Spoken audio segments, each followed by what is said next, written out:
So here I am working again. I'm just back from my vacation, unfortunately. So I'm working on a model for a customer. I have somebody who wants one of my signature rings in pink gold, and he wanted the entire thing in pink gold, including the settings, and since I can't get my settings for the stones in pink gold, I have to make up a model first and then get the whole piece cast. So I thought I'd show you a little bit about what I do here. Although I'm honestly not sure how much you're seeing because I'm not sitting in front of my camera. But there is a base piece that I've built here that has a couple of wires, and I'm doing this particular loop. It's kind of all about what I do here. First, around the setting, and then I'm going to solder it down, hopefully. I'm making this a little bit heavier, out of a little bit heavier wire than I normally would, because it is going to be cast, and when there's cast, there's always a certain amount of shrinkage that goes on, and you have to take that into account, because if the piece, when the piece shrinks, you end up with a little lighter weight than I would like to end up with, because I make my rings to last, so I don't want them to end up not lasting. Again, I'm sorry if you're not seeing all of this, but it's kind of hard for me to work everything right in front of where I think the camera is. These phones are wonderful things, but it's not the same when you're working alone as having somebody sit there and hold it for you. But we're working on it here. So I got one of my wires on, which I got to solder in place, and that's what I'm about to do now. Soldering involves heating up the piece until it's hot enough to melt the solder, which runs at a lower temperature than the metal, fortunately, or otherwise I just always have masses of molten sludge on my hands. I do tend to work pretty primitively in some ways. I mean, today people want to do CAD-CAM a lot, which I will do for certain types of things. I have a woman I work with for that, but what I really enjoy doing, the reason I'm still doing this at my age, is making stuff by hand, and that's what I'm actually doing now. Unfortunately, the casting part isn't much by hand. I just get, once the piece is cast, I just have to do finish work and set the stones and stuff, but it's part of it. Anyway, here's the beginning piece. I'm going to pickle it quickly. Pickling means throwing it in an acid bath. And then I'm going to tighten up my wire around the base of the setting a little so it's where I want it, because it actually has to attach to the setting somewhat, although I think in this case I'm going to leave a little, actually I think I'm going to leave a little opening there. It'll be a little different than the other one that he saw, but that's all right. The settings in this case are actually 14 karat gold, but the band itself that I'm making is 18 karat, and the reason I'm making a model in gold as opposed to something like silver is because I hate silver. Generally speaking, I don't find it easier to work in. But I can also end up using the model later as a piece for somebody with this size stone.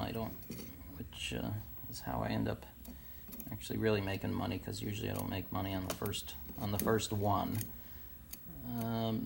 So at any rate, the setting itself is 14 karat, so I got to be really careful with the heat around it, because it tends to melt a little earlier than 18 karat, and the solder, 18 karat solder tends to run a little hotter than 14. And that's the first step. Hang on one sec, and I'll start another wire on it. I'm trying to make a version of this ring, hopefully you can see that, but he's got a bigger center stone, and I'm probably going to add a few more wires to it. Although I never know until I get there. because it is hand built and it's a little different each time. So let me make one of my, what do I have on that ring? Okay, I gotta, I don't remember a lot of times what I do, so when somebody looks at something and says, I want that but with my stone, I often have to go back and review because I have no clue what I actually did originally. Sometimes that's an advantage, and sometimes it's a big disadvantage. On the other hand, it guarantees you always get something new out of me because I don't remember what I did the last time. Or it could be that I'm doing the same thing over and over again and I still don't remember what I did the last time. At any rate, so now we have another piece of wire. We're going to solder this one on the other side of the band.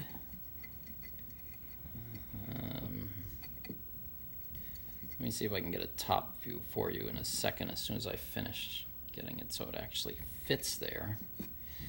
The reason I have headphones on, by the way, although I don't know if you can see that either, is because I usually do this listening to music. I really am irritated that when I'm recording a video, I can't continue to have my, oh, here's the top view. Let me see if I can get you the top view here. So that's the top, is that the top view? There we go. There's the top view of the piece. Let me just check you can still see me. Yeah.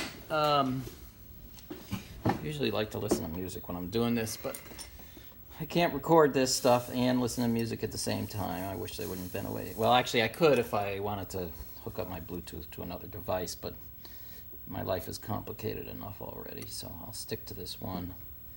Now, this particular ring design, what I have to do with it is solder the, I need a little smaller piece of solder there, is solder just the ends near the top before I actually bend the ring and make it round, because otherwise the wires distort too much if they're soldered at both ends. So I'm really only soldering it near where it's right in the center of the ring. They'll get soldered down later when I bend the ring. And let me just see if we can get this. They like to move. That's where I want it. No, not there. Okay, come on, baby. All right, there it goes. Solder just flowed. Set it into place. Got one more place I can put a little piece of solder. And I got to put another wire on, and that'll probably be all I show you on this ring, because otherwise you'll get bored watching me. Plus I've got to let it sit in a pickle for a while, but this will give you an idea of how I actually make a lot of my stuff. Okay, back to the piece of wire. Make another loopy wire. Let's see what we're going to do here.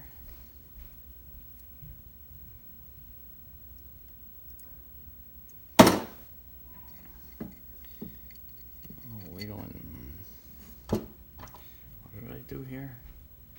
Huh. Okay. I don't know if the same thing is going to work, but let's see how we can get this. So, all right, that looks pretty good. Cut that. And let's see how we're going to.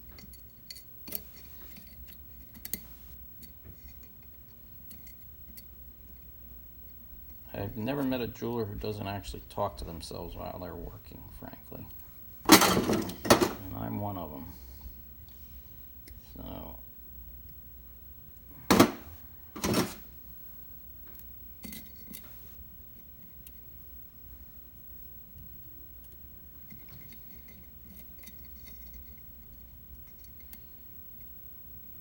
The goal is to not only get it so it's pleasing, but so it's placed right. And there we go. Okay, got the spot for it. The liquid you see me putting on is flux. It helps the solder flow. It also helps to hold some of the stuff in place sometimes. Now, the original model only had 2 wires on this side, but from the gap I'm having here in the middle, because it's a much bigger stone, we're going to add a third wire at some point. Just not sure when. Let me just get this soldered here. And then I'll show you a picture of it, what I've done so far, and then we'll call it quits for the day. As far as you're concerned, I've got a lot more work to do. But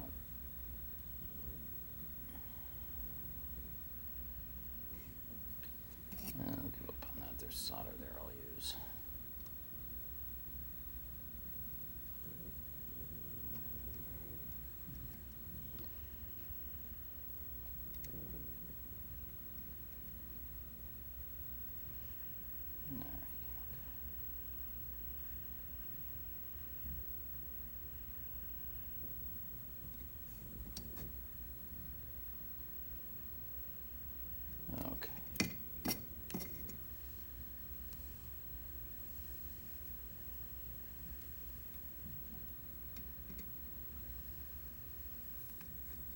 All right, and that's where we're at now. Thanks for watching.